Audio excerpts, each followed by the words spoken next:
The last king of Scotland. ये एक सच्ची कहानी है जो शुरू होती है सन 1970 में, जहां पर हमें निकोलस नाम के एक लड़के को दिखाया जाता है जो अपने कॉलेज फ्रेंड्स के साथ एंजॉय कर रहा है।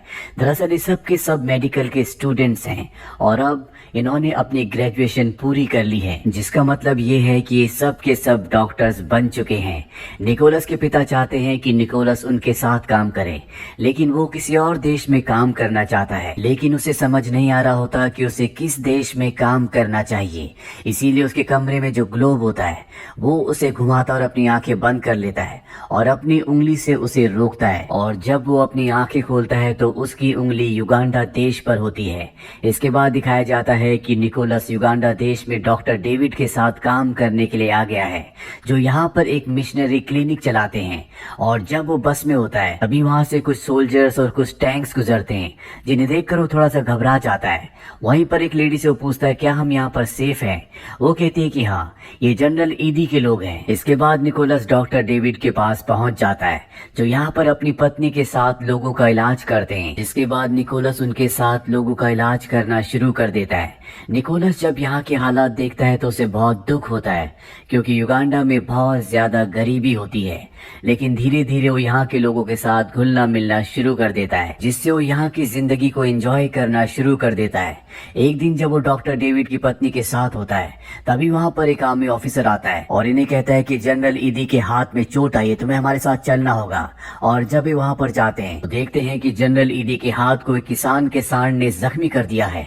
निकोलस उनके हाथ में पट्टी बांधना शुरू करता है, लेकिन वो सांड बहुत जोर जोर से चिल्ला रहा होता है, जिससे निकोलस को डिस्टरबेंस हो रही होती है। वो अपना काम अच्छे से नहीं कर पा रहा होता और तभी वो गाड़ी के ऊपर रखी हुई गन को उठाता और उस सांड को गोली मार देता है, जिसके बाद सभी सोल्जर्स उसकी तरफ गन तान देते हैं। जनरल ईडी उससे अपनी गन वापस मांगते हैं और पूछते हैं क्या तुम ब्रिटिश हो। वो कहता है कि नहीं, मैं स्कॉटिश हूँ। इसके बाद जनरल ईडी हंसते हैं, कहते हैं मुझे स्कॉटिश लोग बहुत पसंद है, क्या तुम मुझे अपनी टी शर्ट दे सकते हो, मैं अपने बेटे को देना चाहता हूँ, इसके बदले तुम मेरी शर्ट ले सकते हो। निकोलस मान जाता है और ये दोनों के दोनों अपनी शर्ट और टी शर्ट चेंज कर लेते हैं। रात को दिखाया जाता है कि निकोलस के कमरे में डॉक्टर डेविड की पत्नी होती है और ये दोनों एक दूसरे के करीब आने लगते हैं। और डॉक्टर डेविड की पत्नी कहती है कि ये सब ठीक नहीं है और वहां से चली जाती है। अगली सुबह दिखाया जाता है कि निकोलस को यहाँ से एक बार फिर से जनरल ईडी के पास ले जाया जाता है, जो निकोलस से बहुत अच्छे से मिलते हैं और कहते हैं कि मैं चाहता हूँ कि तुम मेरे पर्सनल डॉक्टर बन जाओ, साथ ही शहर में अपने क्लिनिक को चलाओ ताकि तुम यहाँ पर कई लोगों की मदद कर सको। पर निकोलस कहता है कि मैं ऐसा नहीं कर सकता, वहाँ गाँव में बस्ती में मेरी जरूरत है, वहाँ पर लोगों की हालत बहुत ज्यादा खराब है। जनरल ईडी कहते हैं कोई बात नहीं, तुम जो करना चाहो कर सकते हो, और उसे रात को पार्टी में इनवाइट करते हैं। निकोलस पार्टी में आने के लिए मान जाता है। रात को जब वो पार्टी में जाता है तो जनरल ईडी उसे अपनी तीनों वाइफ से और कुछ खास लोगों से मिलवाते हैं, जिससे निकोलस को बहुत अच्छा लगता है। अब निकोलस जब रात को अपने कमरे में सो रहा होता है तभी उसे एक बार फिर से बुलाया जाता है और कहा जाता है कि जनरल ईडी की तबीयत बहुत ज्यादा खराब है। निकोलस जब उनके कमरे में जाता है तो देखता है कि उनके पेट में बहुत ज्यादा दर्द है। उन्हें लगता है कि किसी ने उन्हें जहर दे दिया है, पर निकोलस समझ जाता है कि उन्हें गैस हुई है और वो उनका पेट दबाता है, जिससे वो पूरी तरह से ठीक हो जाते हैं। जनरल ईडी उसे बहुत पसंद करते हैं। वो बताते हैं कि पहले मैं ब्रिटिश आर्मी में काम किया करता था, जहाँ पर मेरे ऊपर बहुत जुल्म किए जाते थे, मैं वहाँ टॉयलेट साफ करता था और आज मैं युगांडा का सबसे बड़ा ऑफिसर हूँ। ये एक तरह से यहाँ का प्रेसिडेंट है, यानी कि सबसे बड़ा अधिकारी। निकोलस को भी जनरल ईडी के साथ अच्छा लगने लगता है और वो तय करता है कि अब वो यहीं पर शिफ्ट हो जाएगा। इसीलिए वो डॉक्टर डेविड की पत्नी को कहता है कि मैं अब वापस नहीं आऊंगा, मैं जनरल ईडी के साथ उनका डॉक्टर बन के काम करूंगा। इसके बाद निकोलस को यहाँ पर हॉस्पिटल दिखाया जाता है और अब वो इसी हॉस्पिटल में काम करना शुरू कर देता है, जहाँ पर वो युगांडा के लोगों की मदद करता है। और एक दिन जब वो दूसरे डॉक्टर के साथ एक केस पर डिस्कशन कर रहा होता है तभी एक बहुत बड़े धमाके की आवाज आती है। ये दोनों के दोनों ऊपर जाते हैं और देखते हैं कि शहर में एक बहुत बड़ा बॉम्ब ब्लास्ट हुआ है। निकोलस को बताया जाता है कि जनरल ईडी के बेटे की तबीयत बहुत ज्यादा खराब है और जब निकोलस वहाँ जाता है तो देखता है कि उसको दौरा पड़ा है। वो उसे हॉस्पिटल ले जाना चाहता है, लेकिन जनरल ईडी की जो पत्नी होती है वो अपने बेटे को हॉस्पिटल ले जाने से मना कर देती है। निकोलस उसे यहाँ पर एक इंजेक्शन लगाता है, जिससे वो ठीक हो जाता है। अगली सुबह जनरल ईडी निकोलस को एक कार गिफ्ट करते हैं और कहते हैं कि मैं चाहता हूँ कि तुम मुझे इस कार से एयरपोर्ट छोड़ो। और अब वो अपनी पूरी की पूरी सिक्योरिटी के साथ निकोलस की कार में बैठकर एयरपोर्ट की तरफ निकल पड़ते हैं। और जैसे निकोलस की कार क्रॉस होती है, उनके आगे एक ट्रक रुक जाता है और जनरल ईडी की जो गाड़ियां होती है उन पर गोलियां चलाई जाती है। दरअसल इन लोगों को नहीं पता होता कि जनरल ईडी इस वक्त निकोलस के साथ उसकी कार में है। निकोलस कार लेकर वहां से निकल जाता है और अब जनरल ईडी को बहुत गुस्सा आता है।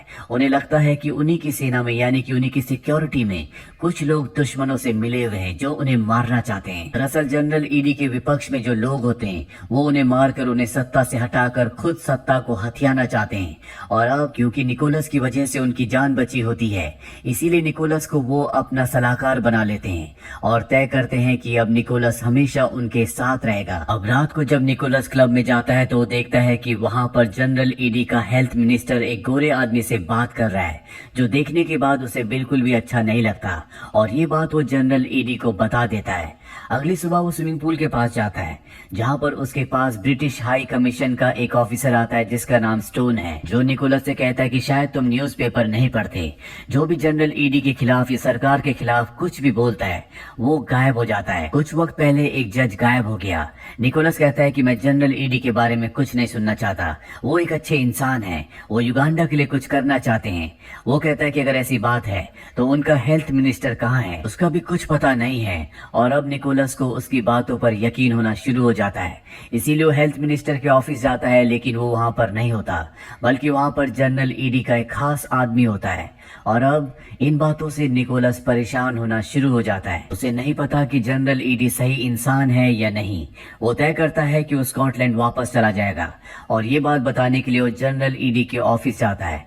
जनरल ईडी कहते हैं कि तुम यहाँ से कहीं भी नहीं जा सकते, तुमने वादा किया था कि तुम मेरे साथ युगांडा के लिए काम करोगे, उसकी तरक्की के लिए काम करोगे और अभी तुम्हारा काम खत्म नहीं हुआ। वो उसे गले से लगा लेते हैं और कहते हैं कि तुम मेरे बेटे की तरह हो। और यहाँ पर निकोलस को समझ में आ जाता है कि अब वो युगांडा में फंस चुका है। रात को पार्टी में जाता है जहाँ पर जनरल ईडी की पत्नी भी होती है, जिसका जनरल ईडी से कोई खास संबंध नहीं होता और वो निकोलस को अपने साथ ले जाती है। ये दोनों के दोनों एक दूसरे के साथ इंटीमेट हो जाते हैं, जिसके बाद जनरल ईडी की पत्नी उसे कहती है कि जितना जल्दी हो सके तुम युगांडा से निकल जाओ। निकोलस अगली सुबह अपने घर जाता है। वो देखता है कि उसके घर का सारा सामान तितर बितर है, किसी ने उसके घर की तलाशी ली है और वहाँ टेबल पर एक एनवलप होता है। जब वो उसे खोलता है तो उसके अंदर उसका युगांडा का नया पासपोर्ट होता है।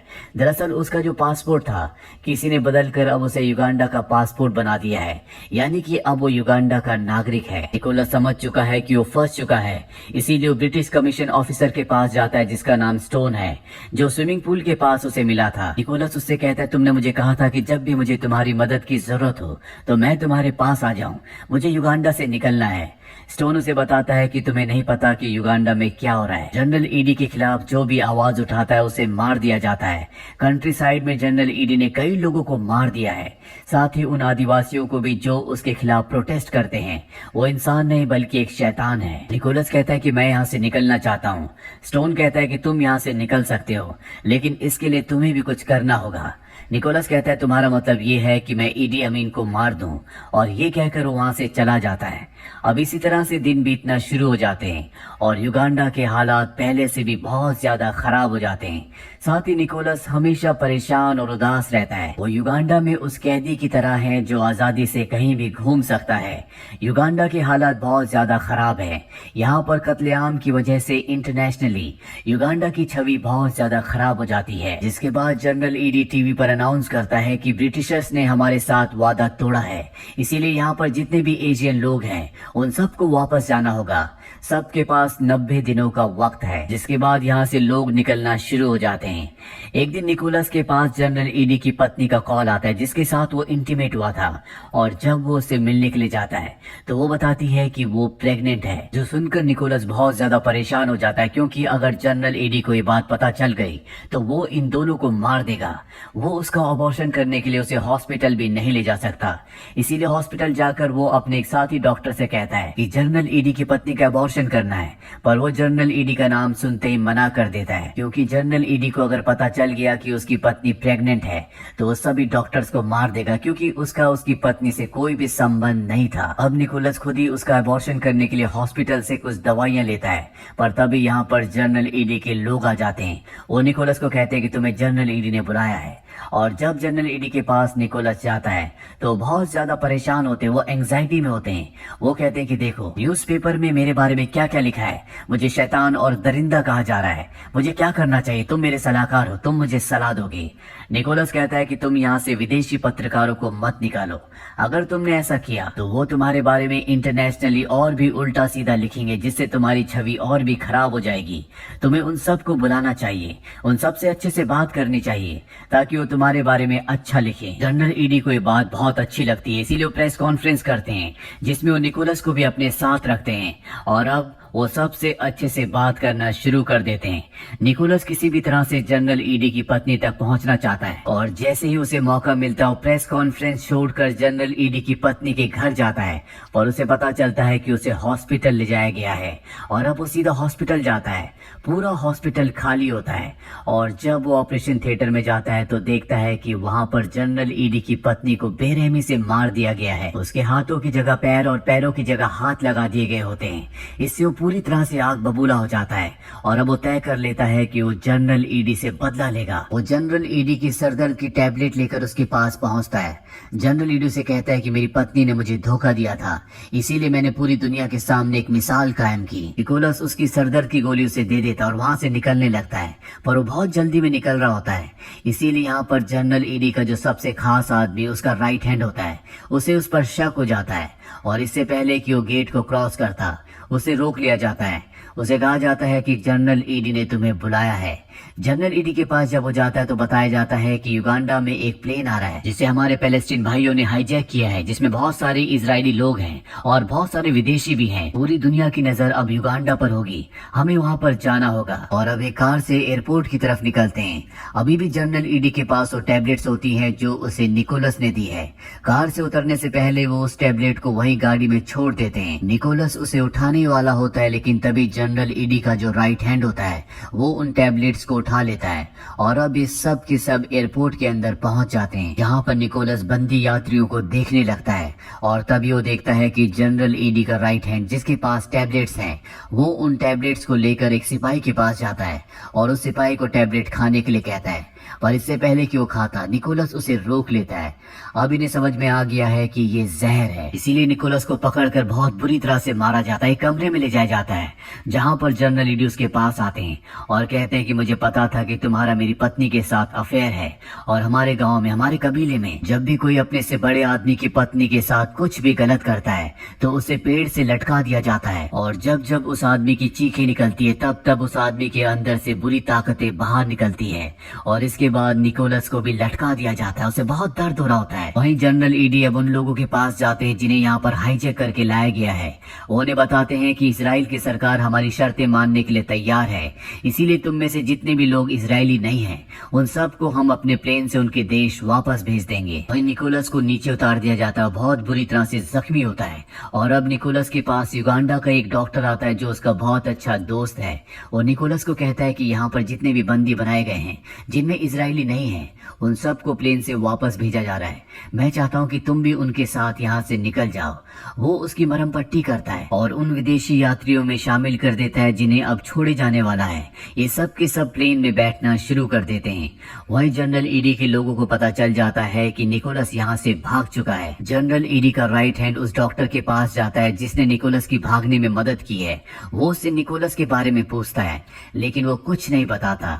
वही निकोलस को दिखाया जाता है जो अब प्लेन में बैठ चुका है और जनरल ईडी का राइट हैंड जनरल ईडी के पास जाता है। उसे कहता है कि यहाँ से निकोलस भाग गया और इससे पहले कि वो प्लेन को रोक पाता प्लेन टेक ऑफ कर जाता है, जहां पर निकोलस को दिखाया जाता है जिसकी आंखों में आंसू है क्योंकि वो जानता है कि जनरल ईडी अमीन की वजह से युगांडा के लोग बहुत ज्यादा दर्द में हैं। वो उनके ऊपर बहुत ज्यादा अत्याचार करता है। जनरल ईडी अमीन किसी भी एंगल से इंसान नहीं था बल्कि वो एक शैतान था। उसने अपने शासनकाल में 3 लाख युगांडा वासियों को मार दिया था जिनका कोई भी कसूर नहीं था और इन 3 लाख में मासूम बच्चे और औरतें भी थी। जब उसने एशियन लोगों को अपनी कंट्री से निकाला था तो उसमें 90,000 हिंदुस्तानी भी थे। प्लेन हाईजैक की घटना के बाद जनरल ईडी अमीन पूरी दुनिया में बदनाम हो गया और उसने सबसे बड़ी गलती 1979 में की, जब उसने तंजानिया के ऊपर हमला कर दिया, जिसके बाद उन्होंने काउंटर अटैक किया और युगांडा की राजधानी कंपाला पर अपना अधिकार कर लिया, जिसके बाद ईडी अमीन को सत्ता से निकाल दिया गया, साथ ही उसे देश निकाला भी दे दिया गया, जिसके बाद वो सऊदी अरेबिया रहा।